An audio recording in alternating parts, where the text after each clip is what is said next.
I'm Julie Barkey with this Senate update.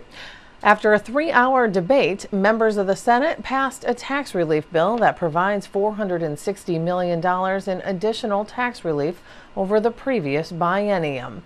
Prior to the final vote, some members got up and discussed items they wish would have been included. First, I'll give you a number, 135,000.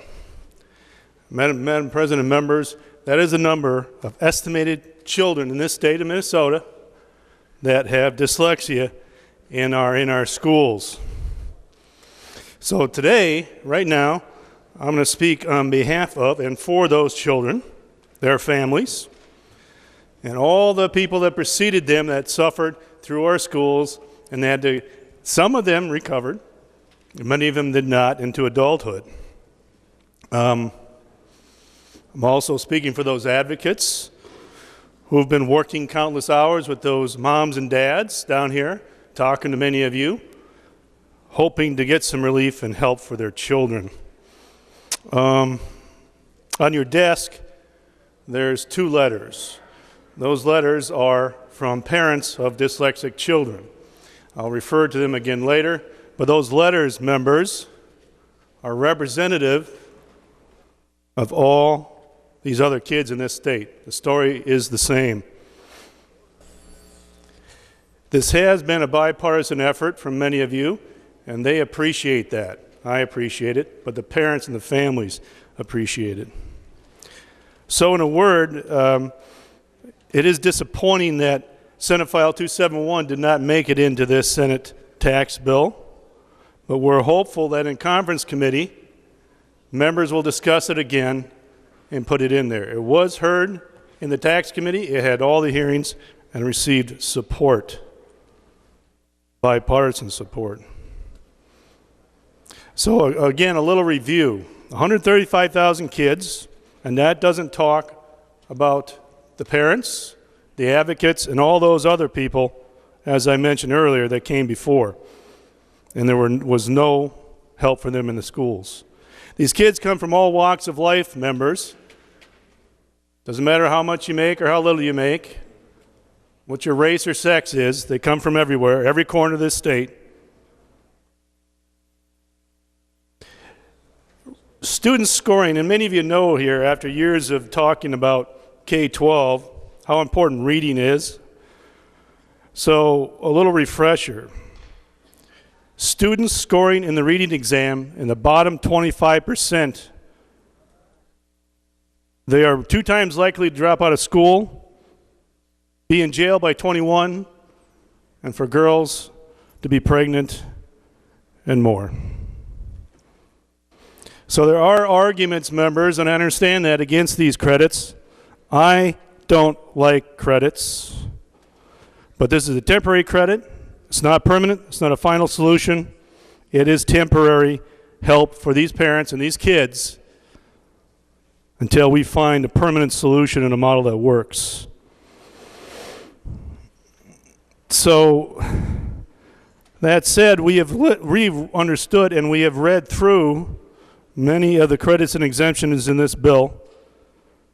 Tax credits, members, for businesses, for physical, for what is this, fitness memberships. That's great for all of us, members and president.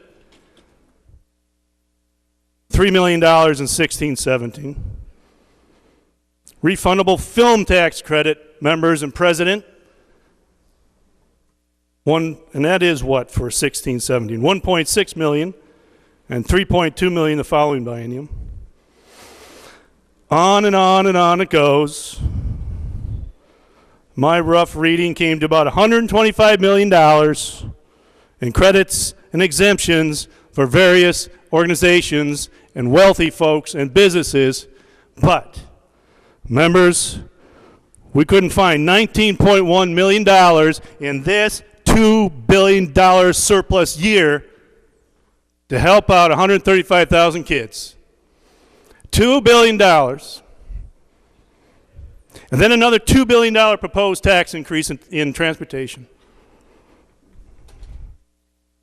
And here we sit, $125 million in credits and exemptions, But members, we don't have 19.1 for these kids and these families. The other argument is some think it's wrong to use a tax code to pick winners and losers. Again, I agree. But members, these people are paying taxes and their kids are being left behind. They're paying taxes just like the rest of us, and their kids are left in the classroom, graduate, and can't read. Again, I refer to the letters. One of the letters, I stopped looking into dyslexia since the school wasn't concerned with it. This is not a knock against the teachers or educators. It's a knock against the system. As far as IEPs, if they get an IEP, they often don't qualify. Scores were too low, but not low enough for special ed. And these parents don't want their kids in special ed. They don't need to be there. One other example. This mother asked a school psychologist about dyslexia. She told him that dyslexia was an old 1970s medical term, and there's no such thing. These parents pay taxes. They've been told no by the schools. And then the schools say, we don't want to give away tax credits to help the parents. On and on.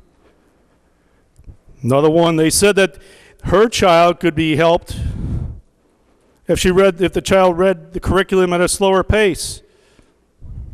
They thought that the child did not exhibit dyslexia. So there you go.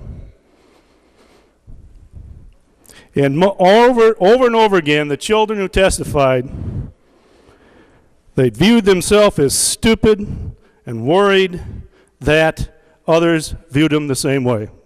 Well, why wouldn't they?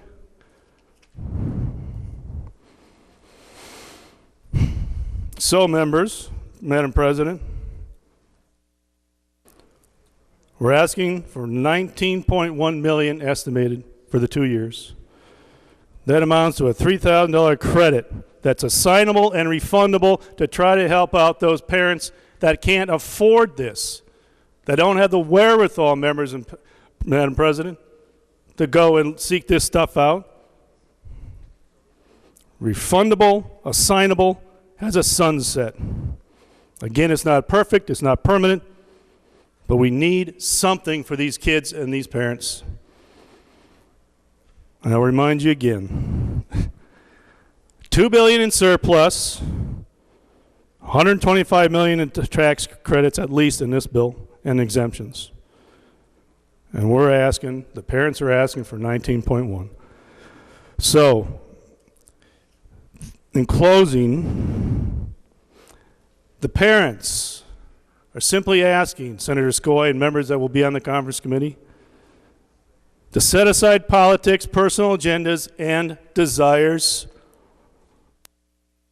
and add 271, Senate File 271, back into the bill. Give those children and those parents help that they need. And more importantly, something we all talk about, give them the hope that they can look for some solutions for their kids. Thank you. Is there any more discussion? Senator Herr. Madam President, I rise to support this bill. I thank Senator Scorsese for working Senator Scoey for working very hard on this bill. I also thank Senator Chamberlain for bringing the subject of dyslexia. And that has been something that I thought for a while. I have struggled in both my native language and both in learning English. I did not speak until I was 12. I did not really speak until I was 12. I self-identify myself as a person with dyslexia, and so I attach to that very well. But I think that this bill is ready to go, and we should pass it with strong votes. And in the future, when this the tax credit come around, I will stand by and work with Senator Chamberlain on the issue of dyslexia. I just want to state that out. Thank you. And final comments from senators? Are others going to comment?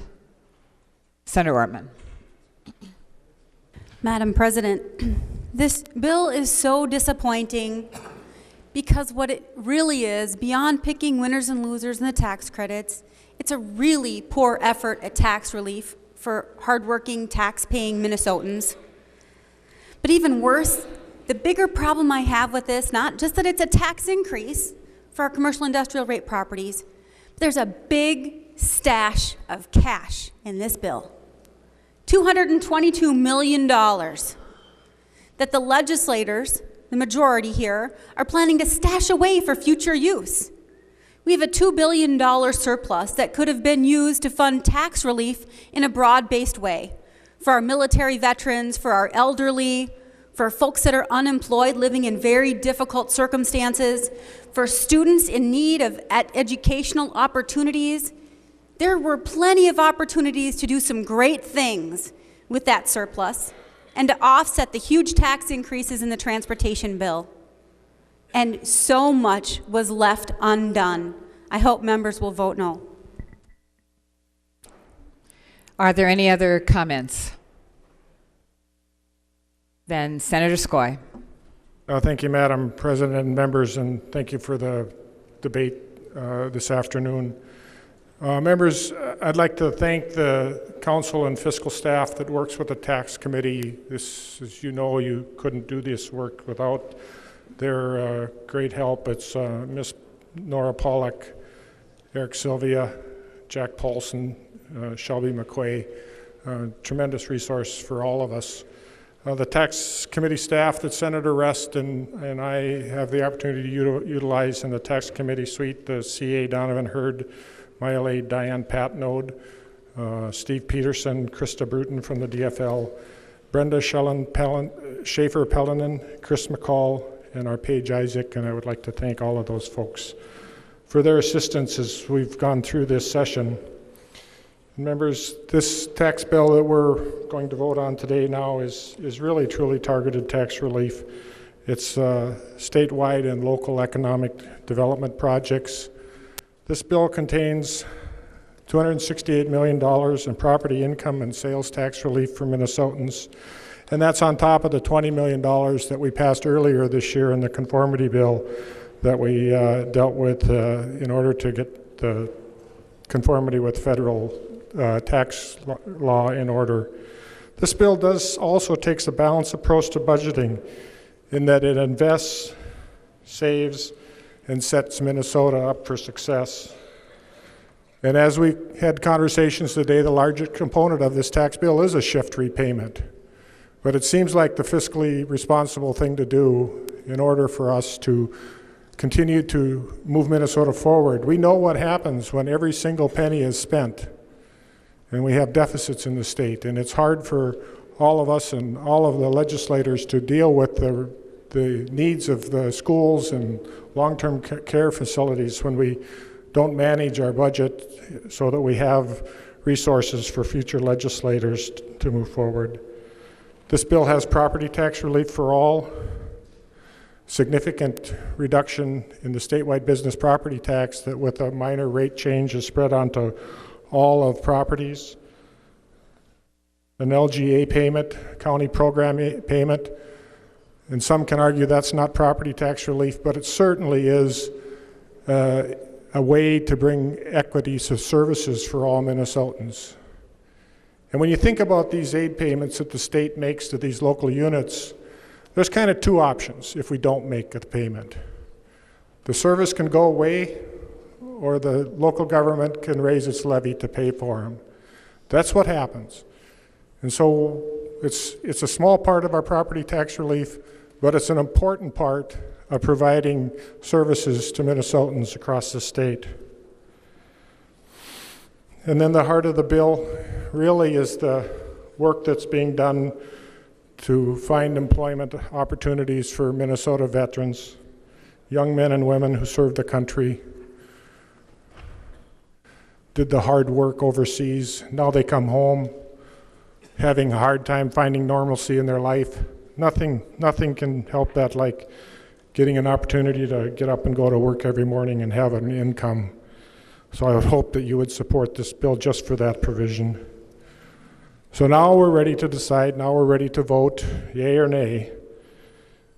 And this vote is a yes vote for our veterans. It's a yes vote for property tax relief. This bill is an increase in the education credit. It also has an increase in the 529 savings plan. You know, we didn't talk a lot about it, but one of the things that as you have young children that you worry the most about is how you're going to afford to send those kids off to college. So we're trying to figure out a way to encourage people to save early by giving them this tax credit for their 529 plan. This is a vote for our workforce housing article. We didn't talk a lot about that either. The communities across this state that have jobs that have workers traveling 60 and 70 miles one way each day. We need to find a way to build housing in those communities. We've got a real strong program here with this tax credit and the TIF proposal that I think will be helpful. A vote for yes is a vote for workforce housing. We, as I mentioned, increase LGA, increase county program aid, and then had a sales tax exemption for broadband through the fiber and conduit. So I would hope for those reasons that you could support this bill. You know, and some of you might not want to support it because of something that's not in the bill. Well, that's just fine. But it's also fine to support our workforce and our businesses, our homeowners and our school children, our college students and our veterans by voting yes. I appreciate your support and your green vote, and thank you. Seeing no further discussion, the Secretary will take the roll on House File 848.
All members having voted, the Secretary will close the roll.